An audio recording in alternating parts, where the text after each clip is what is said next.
जय श्री राधे कृष्णा। शास्त्रों में बताया गया है कि सत्यनारायण व्रत कथा का पाठ करने से व्यक्ति को 1000 यज्ञ करने के बराबर पुण्य फल की प्राप्ति होती है। सत्यनारायण भगवान व्रत कथा में भगवान विष्णु के सत्य स्वरूप के बारे में बताया गया है। इस व्रत का पाठ करने से घर में सुख समृद्धि का वास होता है और भगवान विष्णु की कृपा बनी रहती है। तो आज के इस वीडियो में हम आपके लिए सत्यनारायण व्रत कथा का पाठ करेंगे। तो आइए शुरू करते हैं।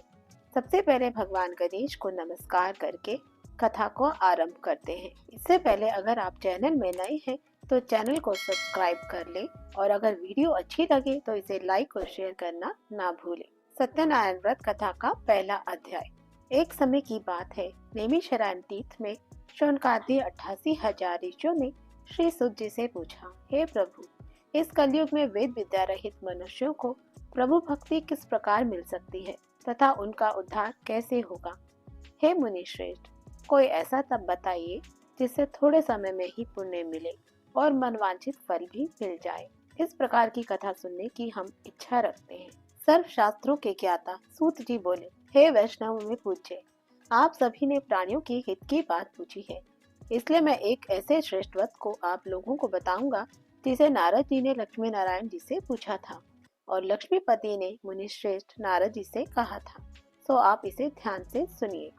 एक समय की बात है, योगी राज नारद जी दूसरों के हित की इच्छा के लिए अनेकों लोकों में घूमते हुए मृत्यु लोक में आ पहुँचे। यहाँ उन्होंने अनेक योनियों में जन्मे हुए प्राय सभी मनुष्यों को अपने कर्मों द्वारा अनेकों दुखों से पीड़ित देखा। उनका दुख देखकर नारद जी सोचने लगे कि कैसा यत्न किया जाए जिसके करने से निश्चित रूप से मानव के दुखों का अंत ही हो जाए। इसी विचार पर मनन करते हुए वह विष्णु लोक में गए।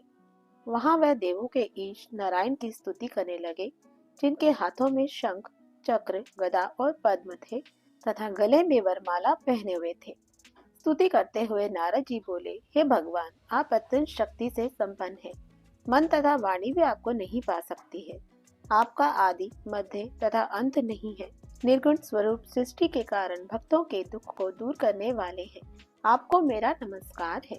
नारद जी की स्तुति सुनकर विष्णु भगवान बोले, हे मुनि श्रेष्ठ, आपके मन में क्या बात है? आप किस काम के लिए पधारे हैं? उसे निसंकोच कहो। इस पर नारद मुनि बोले कि मृत्यु लोक में अनेक योनियों में जन्मे हुए मनुष्य अपने कर्मों के द्वारा अनेकों दुखों से दुखी हो रहे हैं। हे नाथ, आप मुझ पर दया रखते हैं तो बताइए कि वो मनुष्य थोड़े से ही प्रयत्न से अपने दुखों से कैसे छुटकारा पा सकते हैं। श्री हरि बोले, हे नारद, मनुष्यों की भलाई के लिए तुमने बहुत अच्छी बात पूछी है। जिसके करने से मनुष्य मोह से छूट जाता है, वह बात मैं कहता हूँ, उसे सुनो। स्वर्ग लोक व मृत्यु लोक दोनों में एक दुर्लभ उत्तम व्रत है जो पुण्य देने वाला है। आज प्रेमवश होकर मैं उसे तुमसे कहता हूँ। श्री सत्यनारायण भगवान का यह व्रत अच्छी तरह विधान पूर्वक करके मनुष्य तुरंत यहाँ सुख भोग कर मरने पर मोक्ष को पाता है। श्री हरि के वचन सुन नारद जी बोले कि उस व्रत का फल क्या है और उसका विधान क्या है, यह व्रत किसने किया था, इस व्रत को किस दिन करना चाहिए, सभी कुछ विस्तार से बताएं।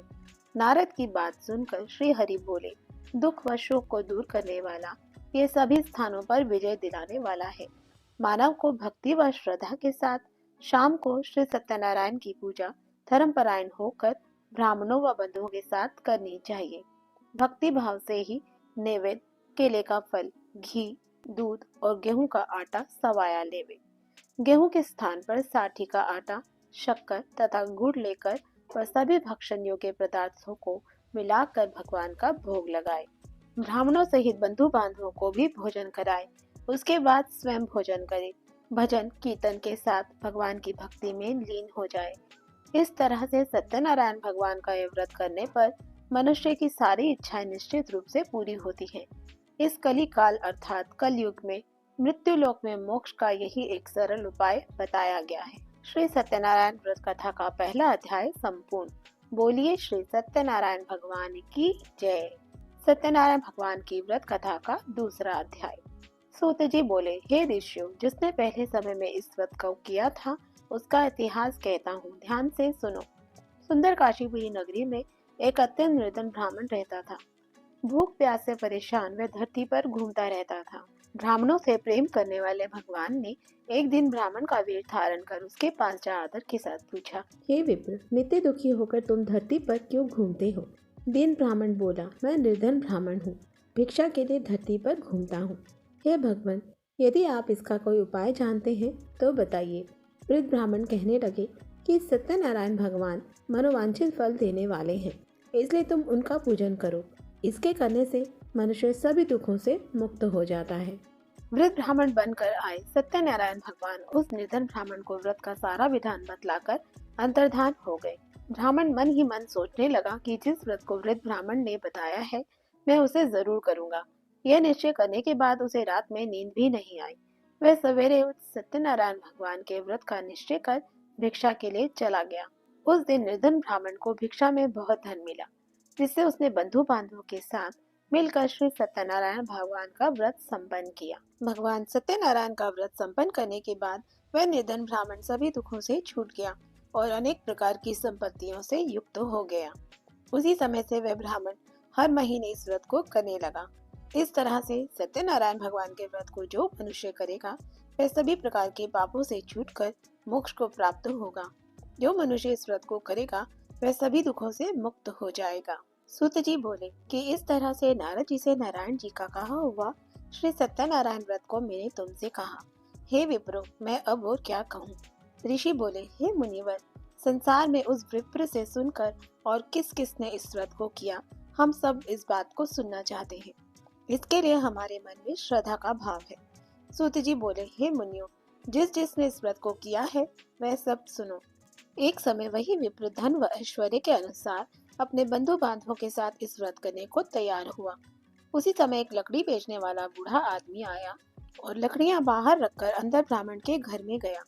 प्यास से दुखी वह लकड़हारा उनको व्रत करते देख विप्र को नमस्कार करके पूछने लगा कि आप ये क्या कर रहे हैं।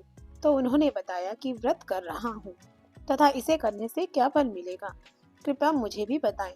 ब्राह्मण ने कहा कि सब मनोकामनाओं को पूरा करने वाला यह सत्यनारायण भगवान का व्रत है। इनकी कृपा से ही मेरे घर में धन धान्य आदि की वृद्धि हुई है। विप्र से सत्यनारायण व्रत के बारे में जानकर लकड़हारा बहुत प्रसन्न हुआ।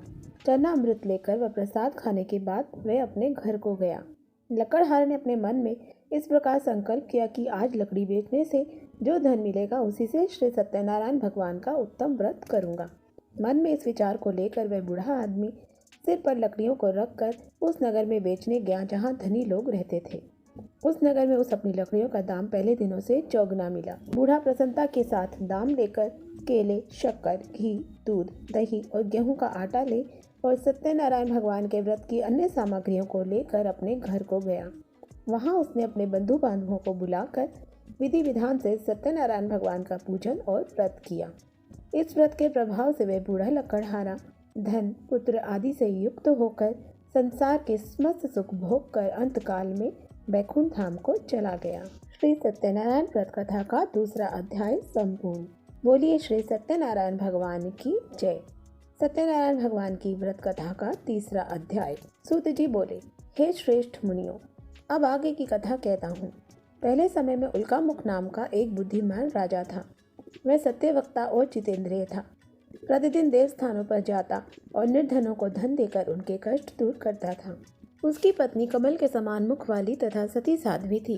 भद्रशिला नदी के तट पर उन दोनों ने श्री सत्यनारायण भगवान का व्रत किया।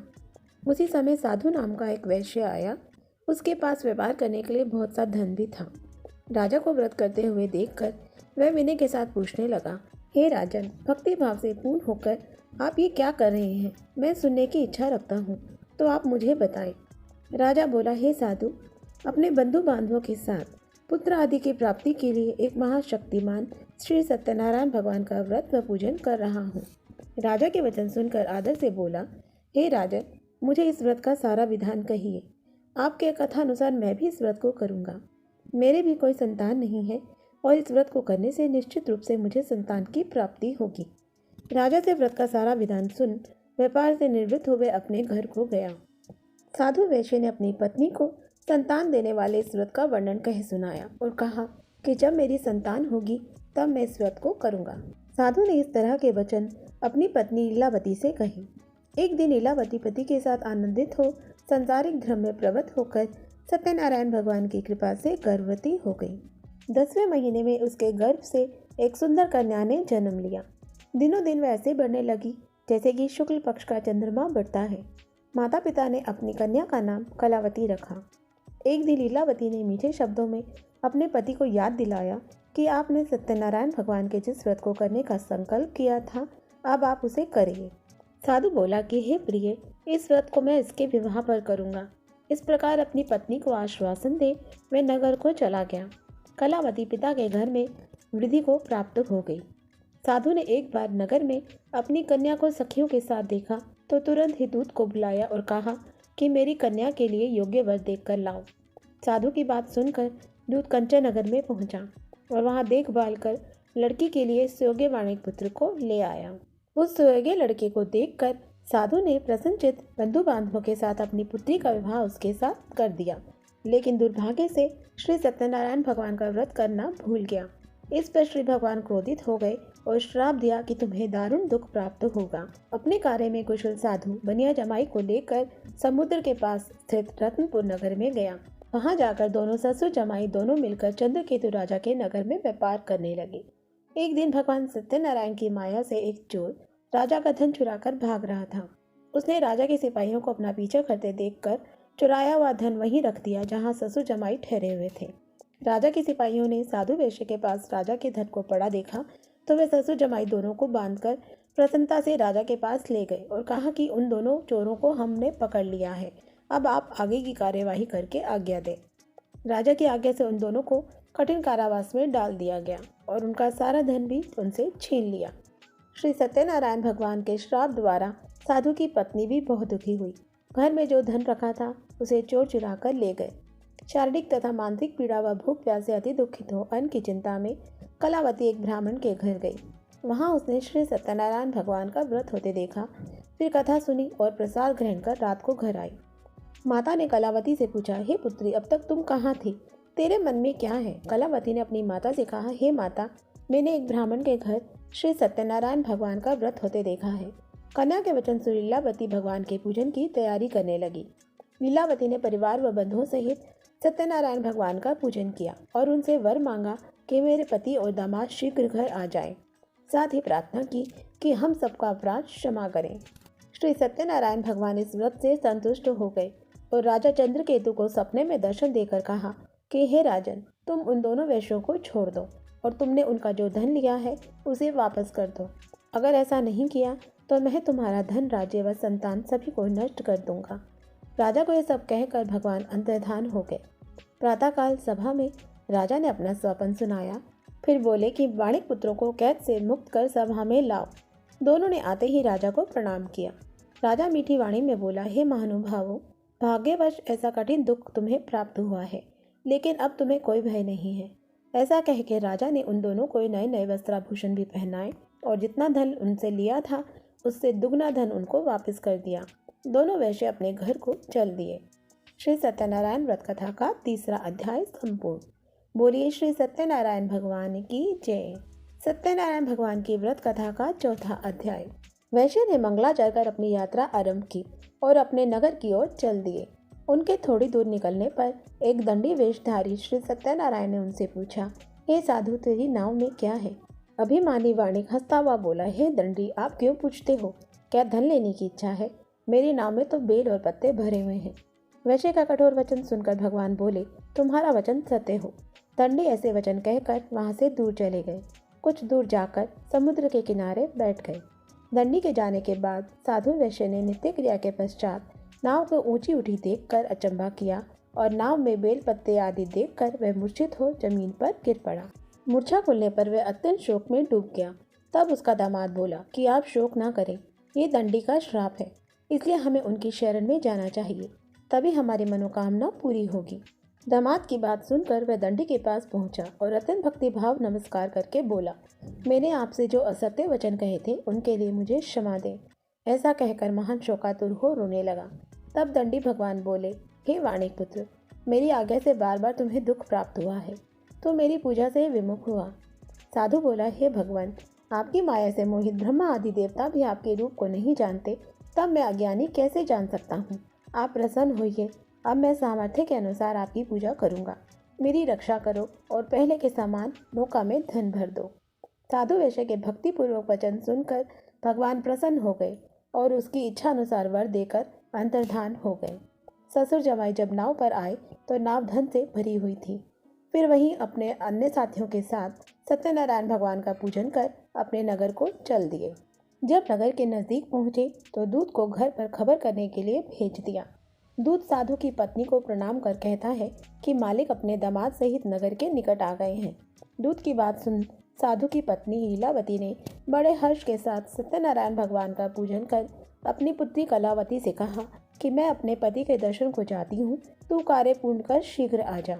माता के ऐसे वचन सुन कलावती जल्दी में प्रसाद छोड़कर अपने पति के पास चली गई। प्रसाद की अवज्ञा के कारण श्री सत्यनारायण भगवान रुष्ट हो गए और नाव सहित उसके पति को पानी में डुबो दिया। कलावती अपने पति को वहां ना पाकर रोती हुई जमीन पर गिर गई। नौका को डूबा हुआ देख वह कन्या को रोता देख साधु दुखित हो बोला, हे प्रभु, मुझसे तथा मेरे परिवार से जो भूल हुई है उसे क्षमा करें। साधु के दीन वचन सुनकर श्री सत्यनारायण भगवान प्रसन्न हो गए और आकाशवाणी हुई, हे साधु, तेरी कन्या मेरे प्रसाद को छोड़कर आई है, इसलिए इसका पति अदृश्य हो गया है। यदि वह घर जाकर प्रसाद खाकर लौटेगी तो इसे इसका पति अवश्य मिलेगा। ऐसी आकाशवाणी सुनकर कलावती घर पहुंचकर प्रसाद खाती है और फिर आकर अपने पति के दर्शन करती है। उसके बाद साधु ने अपने बंधु बांधवों सहित श्री सत्यनारायण भगवान का विधि विधान से पूजन किया। इस लोक का सुख भोग कर और अंत में स्वर्गलोक को गया। श्री सत्यनारायण व्रत कथा का चौथा अध्याय संपूर्ण। बोलिए श्री सत्यनारायण भगवान की जय। सत्यनारायण भगवान की व्रत कथा का 5वां अध्याय। सूत जी बोले, हे ऋषि, मैं और भी एक कथा सुनाता हूँ, उसे भी ध्यान पूर्वक सुनो। प्रजा पालन में लीन तुंगध्वज नाम का एक राजा था। उसने भी भगवान का प्रसाद त्याग कर बहुत ही दुख पाया। एक बार वन में जाकर वन्य पशुओं को मारकर वह बड़ के पेड़ के नीचे आया। वहां उसने ग्वालों को भक्ति भाव से अपने बंधुओं सहित सत्यनारायण भगवान का पूजन करते देखा। अभिमानवश राजा उन्हें देखकर भी पूजा स्थान पे नहीं गया और ना ही उसने भगवान को नमस्कार किया। ग्वालों ने राजा को प्रसाद दिया, लेकिन उसने वह प्रसाद नहीं खाया और प्रसाद को वहीं छोड़कर वह अपने नगर को चला गया। जब वह नगर में पहुंचा तो वहां सब कुछ तहस नहस हुआ पाया, तो वह शीघ्र ही समझ गया कि ये सब भगवान ने ही किया है। वह दोबारा ग्वालों के पास पहुंचा और विधि पूर्वक पूजा करके प्रसाद खाया तो श्री सत्यनारायण भगवान की कृपा से सब कुछ पहले जैसा ही हो गया। फिर दीर्घ काल तक सुख भोगने के बाद मनोप्रांत उसे स्वर्गलोक की प्राप्ति हुई। जो मनुष्य इस परम दुर्लभ व्रत को करेगा उसे भगवान सत्यनारायण की अनुकंपा से धन धान्य की प्राप्ति होगी। निर्धन धनी हो जाता है और भय मुक्त होकर जीवन जीता है। संतानहीन मनुष्य को संतान सुख मिलता है और सारे मनोरथ पूर्ण होने पर मानव अंत काल में वैकुंठ धाम को जाता है। सूत जी बोले, जिन्होंने पहले इस व्रत को किया है, अब उनके दूसरे जन्म की कथा कहता हूँ। वृषशतानंद ब्राह्मण ने सुदामा का जन्म लेकर मोक्ष की प्राप्ति की। लकड़हारे ने अगले जन्म में निषाद बनकर मोक्ष प्राप्त किया। उल्कामुख नाम का राजा दशरथ होकर वैकुंठ को गए। साधु नाम के वैश्य ने मोरध्वज बनकर अपने पुत्र को आरे से चीर कर मोक्ष को पाया। महाराज तुंगध्वज ने स्वयं भू होकर भगवान में भक्ति युक्त हो कर्म कर मोक्ष प्राप्त किया। श्री सत्यनारायण व्रत कथा का 5वां अध्याय संपूर्ण। बोलिए श्री सत्यनारायण भगवान की जय। तो ये थी श्री सत्यनारायण भगवान व्रत की कथा। आपको अगर ये वीडियो अच्छी लगी हो तो चैनल को सब्सक्राइब करके बेल आइकन को प्रेस करें ताकि आगे आने वाली ऐसी ही वीडियो की जानकारी आपको मिल सके। तब तक के लिए राधे राधे।